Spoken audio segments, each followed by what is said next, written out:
Salut à toi, aujourd'hui on parle exposition et contraste.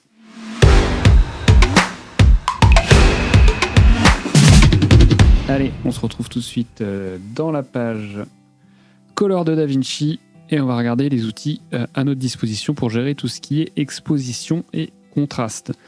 Alors, on va surtout essayer de comprendre comment fonctionnent ces outils-là pour savoir justement lequel est le plus adapté en fonction de notre situation. Alors pour ça, on va utiliser un joli dégradé du noir vers le blanc. Pourquoi ? Tout simplement parce que ça permet d'avoir dans notre waveform une jolie ligne droite. Forcément, puisque je vous rappelle que le waveform représente l'image, c'est une représentation de notre image, donc de gauche à droite comme l'image, et tout ce qui est en bas sera ce qui est sombre et ce qui est en haut sera ce qui est clair. Donc on se retrouve avec le noir à gauche et plus on va vers la droite de son image, plus on se dirige vers les blancs. Donc ça se traduit par une jolie ligne droite. Et ça va nous permettre de comprendre ce que chaque outil fait précisément à notre image. Ce qui n'est pas évident si on part sur une image où on a déjà notre waveform qui représente notre image. Et là, si je change ça, on ne va pas vraiment se rendre compte ce qui se passe exactement. Alors, on voit physiquement que ça augmente la luminosité, on voit les hautes lumières qui commencent à être cramées, mais concrètement, qu'est-ce qui se passe ? Et c'est ce qu'on va voir tout de suite. Alors, on va commencer avec la roue offset, par tout ce qui est exposition. Donc l'exposition, ça va être changer l'image de manière globale. Et donc si on tourne cette roue offset, qu'est-ce qui se passe ? On se rend compte que c'est l'entièreté de la ligne qui monte ou qui descend. Donc ça ne change pas le rapport qu'il y a dans notre image entre les hautes et les basses lumières. Le rapport, la distance entre les deux sera toujours la même. Mais on va être plus ou moins exposé. Donc exposé plus ou moins clair. Donc la roue log, c'est exactement la même chose. Ça fonctionne exactement de la même façon. En revanche, dans les roues HDR, la roue globale ne fonctionne pas tout à fait de la même manière. Là où on avait l'entièreté de la ligne qui se baladait de haut en bas, et là on va se rendre compte que on n'a pas toute la ligne qui part de haut en bas. On a les noirs qui sont verrouillés. Donc les noirs ne vont pas bouger. Ça va continuer à bouger l'ensemble de l'image, mais le noir est verrouillé, et donc, contrairement au roue offset, on va pas se retrouver avec des noirs complètement écrasés comme ça, avec des noirs avec des basses lumières, parce que du coup là, on entraîne toutes les basses lumières à s'écraser sur le noir. Voilà pour les roues offset. Si on retourne sur nos roues primaires, on a 3 nouvelles roues qui vont nous permettre de jouer avec le contraste, les niveaux d'exposition des différentes zones de luminosité de notre image. Lift, gamma et gain. On a tendance à dire que lift pour les basses lumières, gain pour les hautes lumières, gamma au milieu. C'est un petit peu plus complexe que ça dans le sens où regardez ce qui se passe si je bouge les gains. Et c'est pas que les hautes lumières qui bougent. C'est toute l'image. C'est toute l'image avec un point de pivot qui va se trouver au niveau des noirs. Donc effectivement, comme les blancs, c'est ce qu'il y a de plus éloigné par rapport aux noirs, c'est forcément ce qui va bouger le plus, mais on va quand même jouer sur la totalité de l'image. Alors c'est surtout effectivement les hautes lumières qui vont être impactées. On est d'accord. A l'inverse, si je joue avec la roue lift, le point de pivot va être au niveau des blancs, au niveau des très hautes lumières. Et donc pareil, on va pouvoir jouer comme ça pour gérer plus effectivement les basses lumières. C'est ce qui va être le plus impacté, mais ça impacte quand même toute l'image. Et derrière, les gammas, c'est quelque part au milieu. Les noirs et les blancs vont être verrouillés, mais ça va quand même se balancer au milieu. Alors pas tout à fait au milieu, on est plus dans ces eaux-là. Premier tiers, je dirais. Les roues log, ça va permettre d'être un peu plus précis. Là, pour le coup, on va vraiment travailler plus, si on regarde sur les hautes lumières, tout simplement parce que le point de pivot ne va plus être au niveau du noir, mais au niveau du milieu du spectre à peu près. Et donc du coup, on va vraiment jouer que sur les hautes lumières. Là, on va jouer effectivement que sur les basses lumières. On voit que le point de pivot est à ce niveau-là. Alors, ce point de pivot-là, hop, on va faire exprès de se mettre de manière exagérée les shadows. Il y a 2 curseurs qui s'appellent range, donc avec une flèche vers le bas et une flèche vers le haut, qui permettent de modifier en fait justement ce point de pivot. Le point de pivot pour les shadows, on va pouvoir le baisser ou le monter. Et le point de pivot, on va se mettre pour les highlights pareil, hop, tac. On va pouvoir le modifier aussi. Ce qui permet de travailler vraiment, de définir à partir de d'où en fait on veut travailler, que ce soit pour les hautes lumières ou les basses lumières. Et entre les deux, entre tout ça, eh ben, on a le mid-tone. Ça va faire une bosse au milieu, entre nos 2 points de pivot définis ici. Tout simplement. Les roues HDR, on pourra en parler très longuement.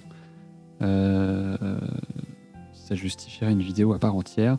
C'est un peu la même chose que les roues log, mais en beaucoup plus précis, puisque cette fois-ci, on n'a plus 3 roues, mais 6 roues. Donc, de la même manière, on va pouvoir attaquer des zones beaucoup plus précises. Des zones qu'on peut visualiser avec les petits icônes ici, et qu'on peut régler avec les petites tirettes ici, ou dans le menu qui est ici, on va pouvoir précisément déterminer nos différentes zones, à quoi correspond chaque zone: dark, shadow, light, highlight, specular, etc. Ça, on y reviendra sûrement dans une vidéo à part entière, parce que les roues HDR, c'est un vaste sujet. Et enfin, le contraste. Le contraste, on a une jolie roue contraste. Alors, c'est la même que ça soit dans les logs, dans les roues log ou les roues primaires. C'est le même contrôle. Donc, contraste qui va avec son frère pivot. Le contraste, ça va nous permettre de modifier le rapport, la distance entre le point le plus bas et le point le plus haut dans notre image. Si je descends comme ça, on voit bien que du coup, la distance entre les 2 points est beaucoup plus faible. Si je vais dans l'autre sens, elle est beaucoup plus grande.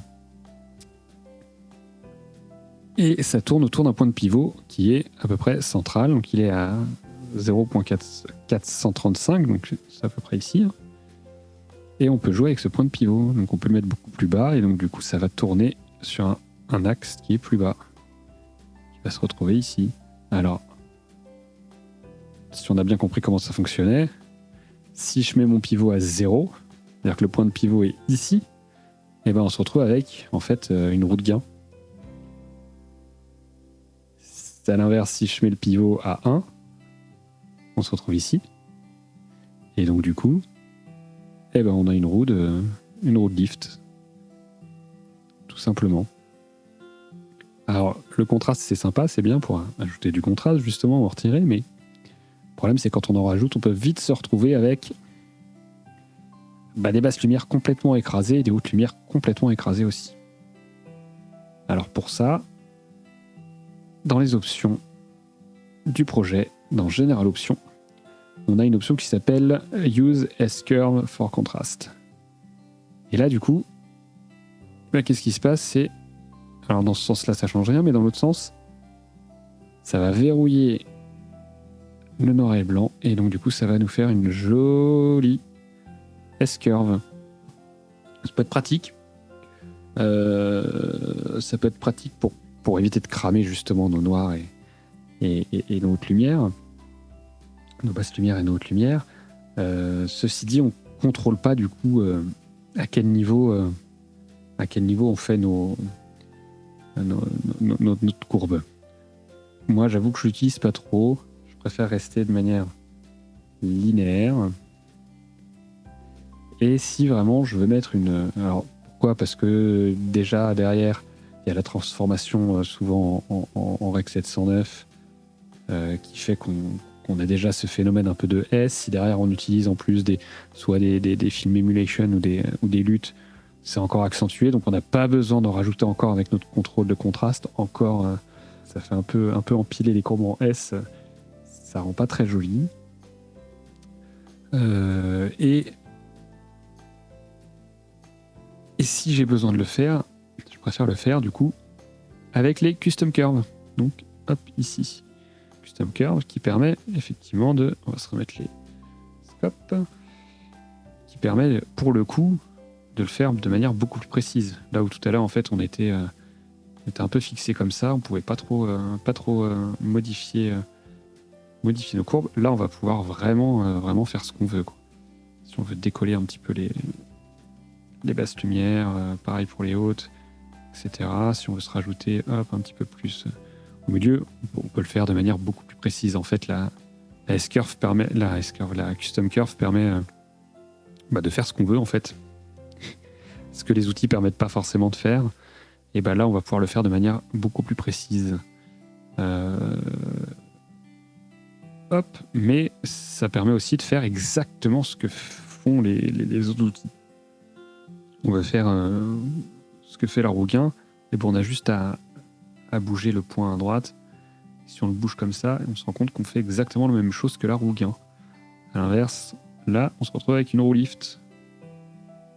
Là, avec des gammas. Voilà. Sauf que là, du coup, ça va permettre de gérer exactement l'endroit qu'on veut augmenter ou diminuer. Là où le gamma, on est bloqué à une valeur bien précise au niveau de l'abscisse.